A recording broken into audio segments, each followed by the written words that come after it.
FM college की छात्रा सौम्याश्री BC को श्रद्धांजलि पेश करते हुए बालासोर के 15 नंबर वार्ड से एक मोमबत्ती रैली निकलकर एफएम कॉलेज के मेन दरवाजा तक पहुंची और सौम्याश्री की तस्वीर के सामने मोमबत्ती लगाकर उसे श्रद्धांजलि अर्पण की गई। 15 नंबर वार्ड की काउंसलर संध्या रानी जैना की नेतृत्व में ये रैली हनुमान मंदिर से निकलकर अजीमाबाद होते हुए कॉलेज तक पहुंचा। इस मौके पर बालासोर के साबिक सदर MLA Swarup Kumar Das, senior journalist Ranjan Bag, साबिक म्यूनिसिपैलिटी नायब chairman Manoj Kumar Raut, 24 number ward के councillor Meena Mohanty, 5 number ward की councillor Mita Pattnaik, 26 number ward के काउंसलर शेख अयूब, ऋतिक जी और धीरेन नायक के साथ सैकड़ों महिलाएं इस कैंडल मार्च में शामिल होकर सौम्याश्री बीसी की आत्मा की शांति की कामनाएं की। मेहमानों ने कहा कि ऐसी घटना फिर कभी किसी बेटी के साथ न घटे, इसलिए हमें हर वक्त बेदार रहना होगा। देखो तो आज बालासोर म्यूनिसिपालिटी अंतर्गत 15 नंबर वार्ड रे आम एकत्रित होइछु। संध्या रानी जेना जे कि हमर एटियर काउंसिलर तांको नेतृत्व में गोटे कैंडल लाइट मार्च आम करूछु। यार उद्देश्य होछि जो भौणीटीए एफएम कॉलेज रे तार प्राण हरेला एवं यही अंचल रे बहुत हॉस्टल अच्छी जो कि मेस अच्छी जो कि बहुत छात्र छात्री माने बसवास करछंती। तांको मन रे कथा बहुत आघात देछि, तांको मन को मध्य आंदोलित करूछि।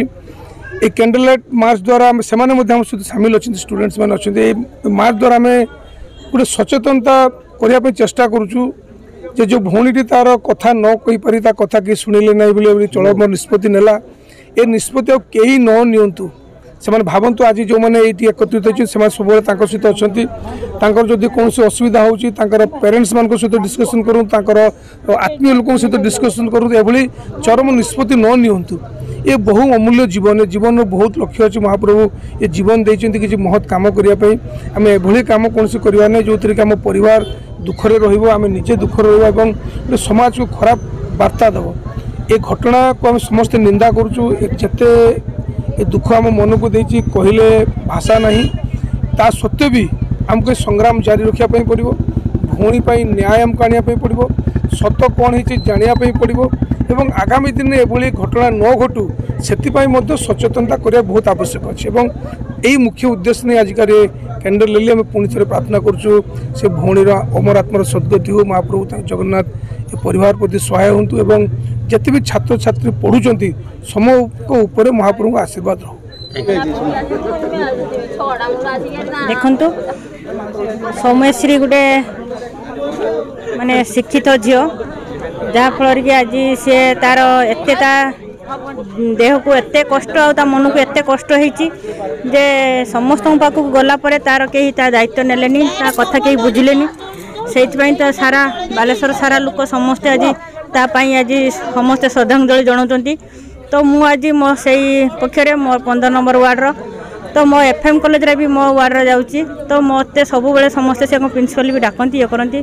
तो से पक्षरे मुझे स्मृति कर्म आज समस्त को डाकिकी सहयोग करुच्ची जे आम गोटे कैंडल जाड़ी जो से पाठ पढ़ते जे कॉलेज एफएम कॉलेज से जगह को आम जाइए गोटे शोक सभा आरंभ।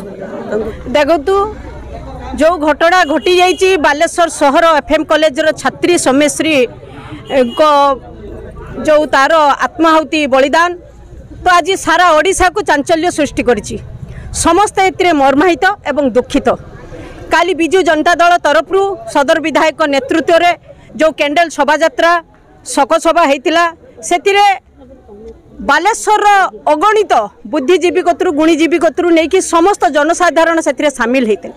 आज से परिप्रेक्षी में 15 नंबर वार्डर काउंसिलर संध्या रानी जेना नेतृत्व रे शह शह कर्मी जो माने से झील को भल पाउथुले बा ये सहर होउची फकीरमोहन सहर, ऐतिह्यर सहर, कलार सहर जो फकीरमोहन कॉलेज को आज सबु जगार परिचित सारा ओडिशा रे से अगणित शिक्षा अनुष्ठान से अनुष्ठान एभली जघन्य कांड घटी समस्त एथिर दुख प्रकाश करिसंती। जो सौम्याश्री को न्याय दबा पाई से जो न्याय भिक्षा मागी मुख्यमंत्री कतरू नहीं आमर एमपी कतरू नहीं विधायक कतरू नहीं समस्त द्वारस्थ होते किंतु सेतेबेले कई दुख प्रकाश कले नहीं कि सहयोग हाथ बढ़ेला ही बोली से मर्माहत होइकि आज ये चरम निष्पत्ति नहीं। किंतु दुखर विषय आज जो कुंभीर कांदणा कांदुचंती वर्तमान सरकार ताकू आमे घोर विरोध करुचे। आज माँ मौसी माने एकाठी हेचु तांकू न्याय दबा परिप्रेक्षी रे जदि तांकू उपयुक्त न्याय न मिलिबो ये कैंडल शोभा यात्रा तांको पाई न्याय दाबी रे सारा भारत वर्ष ये मुख्यमंत्री को पाखरे आमे द्वारस्थ हेबु एवं तांको कथर डिमांड रखिबु जो माने से कॉलेज रो हो सी जो एमपी हो एमएलए हो जे भी हो ना कहीं ताकू कठोर कठोर दंड दिया जिबा उचित तापाई आज ये श्रद्धांजलि सभा एवं आमर ये डिमांड। ये गोटे दुखद भी घटना सौम्यश्री भौणी जे आत्माहुति देइचंती तांकरी पाई आमे आज कैंडल लाइट करथिलु। काली आम बीजेडी तरफ भी आमे कैंडल लाइट प्रदान करथिलु। कैंडल लाइट प्रदान करिवार माने होचु आमे तांकू केमती न्याय दबा से जे 12 दिन पर्यंत जो एमएलए एमपी मुख्यमंत्री शिक्षा मंत्री समस्त द्वारस्थ होइथिले किंतु तांकर कई अभियोग शुणी नथिले जहा फल रे से मानसिक चापरे आज एत बड़ गोटे पदक्षेप नैथिले से जोगु तांकर देहांत होइथिला। आमे न्याय चाहूँ सरकार को पाखरे निवेदन करुचु जे माने एथरे अभियुक्त अछंती सेमानंकु गिरफ्त करा जाऊ उचित रो उचित दंड दिया जाऊ ताहले जाई कि तांकर आत्मा सद्गति हेबो।